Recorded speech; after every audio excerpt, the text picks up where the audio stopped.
After 7 years of being a stay-at-home mom, my husband resents me for embarrassing him, and my son tells people I'm just a babysitter. Good. I don't do laundry anymore, I don't cook anymore, and I dress up every day to go shopping. However, the father and son are in a hurry.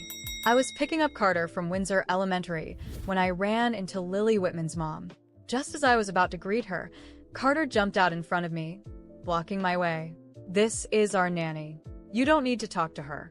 Then he turned to me and shouted, "You're embarrassing. Don't come to school looking like that." I looked down at my faded clothes. Between taking care of the house and family, I hadn't had time to dress up. My ungrateful little brat had the nerve to be ashamed of me, but I wasn't going to take it lying down. I slapped some sense into him, hard. Carter's face turned beet red when we got home from school. I sat on the couch with a cold expression. I didn't cook dinner, didn't clean, didn't wash a single piece of clothing. Carter, as usual, didn't think he'd done anything wrong. He expected everything to continue like normal. "Mom, I'm hungry. Hurry up and make dinner," he demanded. I shot him a look and said, "Don't call me Mom. I'm not your mom." I looked around at the dirty laundry and messy living room and sank deep into thought. It's been 7 years since I became a full-time mom. I gave up my job for Carter. Every little thing, meals, laundry, school, health, was all on me. But today the way he acted made me realize all my efforts were for nothing. Why had I sacrificed so much? When I refused to make him dinner, Carter lost it completely. He threw himself on the floor and started screaming. I wasn't wrong. You don't even have a job. What's the difference between you and a nanny? I'm telling Dad. To my shock, Nathan frowned when he heard the story, and his eyes were full of disappointment when he looked at me. "Why are you making a big deal over what a kid says? You promised him fried chicken today." No wonder Carter's upset. "Nathan, are you serious?" I couldn't believe it. "Your son has serious issues, and when I try to teach him a lesson, somehow it's my fault?" Nathan's face showed nothing but annoyance. "Carter's just a kid. What does he know? But you've let him go hungry this long. That's on you." Carter lipped, smug, glancing at me while he whined to Nathan about wanting fried chicken. Before the two of them could head out, I yelled, "If either of you walks out that door today, I'm done with this house." The only response I got was the slam of the door and the sound of their laughter fading down the street.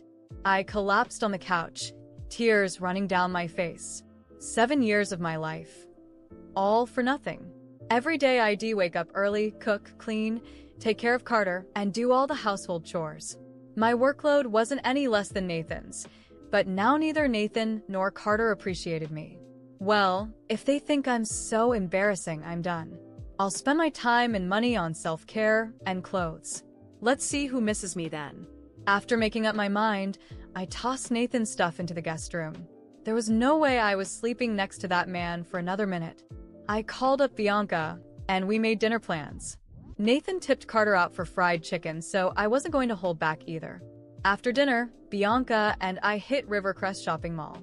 I had years of missed self-care to make up for the newest skincare set. Bought trendy clothes and bags? Yes, please. Gym membership, spa package. Got them both. Bianca watched me spend money like water, her eyes wide in disbelief. "Vivian, aren't you worried Nathan's going to lose it?"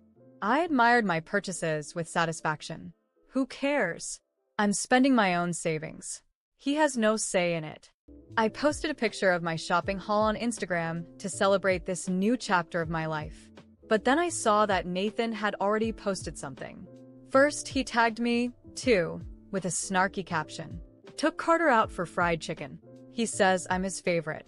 In the picture, they were smiling, faces pressed together in front of a table full of junk food. I rolled my eyes. Every time I tried to discipline Carter, Nathan would play the good guy. So despite me spending every day taking care of Carter, it was Nathan who Carter adored. I gave the post a sarcastic like and went to grab drinks with Bianca. We spent the evening mingling with some charming guys who kept calling us ladies in that flirtatious tone that made me feel young again. Dancing in the club released all the stress I'd built up. During the day, Carter might still be young and need guidance, but as his mom, I couldn't just abandon him. I'd have to rethink how I raised him. When I got home at 11 p.m., I was ready to make some changes in our dynamic. But instead of being in bed, the house was still brightly lit. Carter was up playing with his toys in the living room, way past his bedtime. I always made sure he was asleep by 8 p.m. for school the next day. But here was 11 o'clock, and he was acting like it was the middle of the day. Furious, I roared, "Carter Somerson, do you have any idea what time it is? You've got school tomorrow." Normally, Carter would have jumped into bed the moment I raised my voice, but tonight, he actually had the nerve to shout back. I stood there stunned. I can't believe that's something he would say. "You're the one who doesn't keep your promises. Why do I have to listen to you? You just sit around at home all day living off Dad's money. You're pathetic." This was the same child I'd devoted 7 years of my life to, and now he was lashing out at me like this. The first time Head said something hurtful, I thought it was just his age, but now he was doing it on purpose. He meant every word. Tears stunned my eyes. I couldn't believe I had given up my career, everything for this ungrateful child. I stormed over and yanked him off the floor. "Say that again." Who taught you to speak to me like that? "Who?" My voice was shaking with despair. Carter glared at me with nothing but hate in his eyes. I shivered. He started sobbing, but his words stayed harsh. "You don't do anything. My friends' moms aren't like you." I had reached my breaking point. After everything I heard from Carter, with those cruel and disrespectful words, I realized I didn't have the strength to continue living that life. It wasn't just him. Nathan had become complicit in this behavior, laughing behind my back, letting Carter disrespect me as if it were a game. I had devoted 7 years to that family, and all I got in return was contempt. That night, while Carter was finally asleep, I went to Nathan. He was sitting on the couch, watching TV, completely oblivious to everything happening around him. I sat beside him, my heart pounding. It was time to end this once and for all. "Nathan, I want a divorce." He didn't even look at me. His eyes stayed glued to the screen, as if I had just told him dinner was ready. I sighed heavily, already expecting that reaction. But what he did next surprised me. He laughed. A cold, mocking laugh, as if I were the most ridiculous joke he'd ever heard. "You? Divorce me?" He finally turned his head, his eyes filled with arrogance. "Good luck with that. How do you think you're going to survive without me? You have no money, no job. You depend on me for everything." I stood frozen for a moment, absorbing the cruelty of his words. But instead of breaking me, they fueled me. Did he really think I was useless? That I couldn't rebuild my life? I took a deep breath and stood up, never breaking eye contact with him. "I'll survive, Nathan. And I'll live much better without you."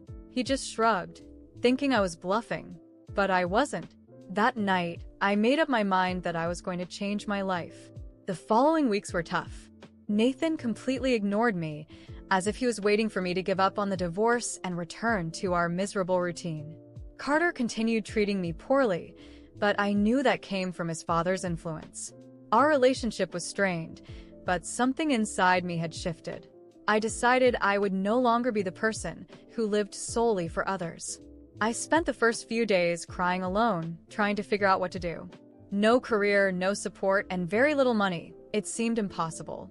But then, one afternoon, while I was baking a cake just to relax, something I always enjoyed doing to relieve stress, an idea came to me. Why not sell these cakes? I started small, selling to neighbors and Bianca's friends. They always said I made the best cakes they'd ever tasted, but I had never taken it seriously. This time, I decided to take a chance. With what little I had left in savings, I bought ingredients and invested in simple, but nice, packaging. I created a page on social media, took pictures of the cakes, and within a few days, I already had several orders. Nathan, of course, didn't take it seriously at first. He laughed whenever he saw me walking out of the kitchen with boxes of cakes, thinking it was just a passing phase, something that wouldn't amount to anything. But the weeks went by, and the orders kept coming. Soon, I had more requests than I could handle on my own. There was a moment, a few weeks later, when Nathan walked into the kitchen and saw the scene. Cakes lined up, boxes ready for delivery, and my phone buzzing nonstop with new orders. "What is this?" he asked, unable to hide the disbelief in his voice. My job, I replied firmly. I told you I would survive, Nathan. He stood there in silence, clearly surprised. I could see the realization slowly dawn on him. He had completely underestimated me. Not long after, I was able to finally file for divorce. I no longer needed his money, his approval, or, most importantly, his life. I was building something for myself, something that made me happy. That idea, born out of a need to rediscover myself, became my greatest victory. In a few months, I expanded my cakes to local cafes, and even Carter began treating me differently, seeing that his mother wasn't the weak and dependent figure he thought. He was still young, and our relationship was still strained, but now I knew I could take care of myself, and, if necessary, of him, without needing anyone. I had finally set myself free. I walked out of that house with just a suitcase in my hand and a purpose in my heart, never to depend on anyone again. Nathan didn't believe in me. He thought I couldn't survive without his help. But the moment I closed the door behind me, I knew I was leaving behind not just a failed relationship, but an old version of myself that no longer existed. Over time, my small cake business grew. The success I found selling to neighbors expanded to cafes and local restaurants. I worked tirelessly day and night, experimenting with new recipes, developing my brand, and learning everything I needed to know about running a business. I couldn't afford to rely on anyone. I was doing this for myself and for Carter, who, despite being influenced by his father, was still my son and needed a better figure to guide him. Within a year, I opened my first bakery. It was called Sweet Victories, a personal reminder that every challenge I overcame was a sweet triumph. Customers came from all over, drawn by the flavor and quality of the cakes, and the shop quickly became a local favorite. With the money coming in from sales, I opened a second shop in another city, and before I knew it, I was franchising across the country. In 5 years, Sweet Victories had become a national chain. Each store represented a piece of my journey, a living testament to the fact that with determination and hard work, I could overcome any obstacle. The name, which had started as a personal symbol, now represented so much more. It was a victory over Nathan's contempt, over the years of being undervalued, and most of all, over my own doubts. At the peak of my success, something unexpected happened. I received a court summons. Nathan, broke and bitter, had filed a lawsuit against me. He was demanding half of the Sweet Victories brand, claiming that since we divorced during the business's growth, he was entitled to a portion. His audacity left me speechless. He hadn't contributed a single penny or effort to my success. On the contrary, he had tried to undermine and humiliate me, and now he wanted to profit from it? On the day of the trial, I was ready. The courtroom was packed, and the tension in the air was palpable. Nathan sat across from me, with his lawyer, trying to look confident, but his appearance showed clear signs of financial ruin. When it was my turn to speak, I stood up, looked at the judge, and began what would be the most important speech of my life. Your Honor, everything I have achieved was with my own 2 hands. When Nathan and I separated, he told me I wouldn't survive without him, that I didn't have resources, that I depended on him. But the truth is, the success of Sweet Victories came from every cake I baked, from every sleepless night, from every tear I shed. Nathan didn't believe in me, he didn't support me, and he never took part in building this business. Today, he is not here because he believes he deserves half, but because he wants to profit from something he dismissed. He has no right to a single penny, not because of my pride, but because this is the fruit of my labor, my sweat. And I will never give that up. The courtroom fell silent. I could see the judge, thoughtfully considering my words. Then, he delivered his verdict. I won the case. Not only did Nathan lose the lawsuit, but he was also ordered to pay a fine for trying to claim something that wasn't his. However, when I heard the amount of the fine, something inside me decided I didn't want that money. I didn't need it. I wanted nothing from Nathan, not even to compensate for what he had tried to take from me. Your Honor, I decline the fine. I don't want a cent from this man. Everything I've built was through my own effort, and that's how I want to continue. Nathan stood there, defeated, while I walked out with my head held high. He had lost everything, while I had gained everything. But the money wasn't the most important thing to me at that moment. After the trial, I requested full custody of Carter. I knew that Nathan had been a terrible influence on him, and my priority now was to undo the damage. The judge, recognizing my dedication and the situation, granted me custody. I knew it would be a challenging task, but I was ready.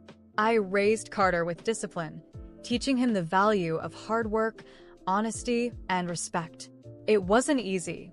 He had been shaped by years of permissive behavior, but over time, he began to change.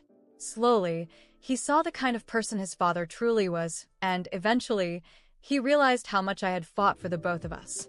Today, Carter is a responsible young man, and Sweet Victories continues to grow, with franchises all across the country. Looking back, I see that all the pain, the tears, and the sleepless nights brought me to a place of peace, success, and pride. Nathan?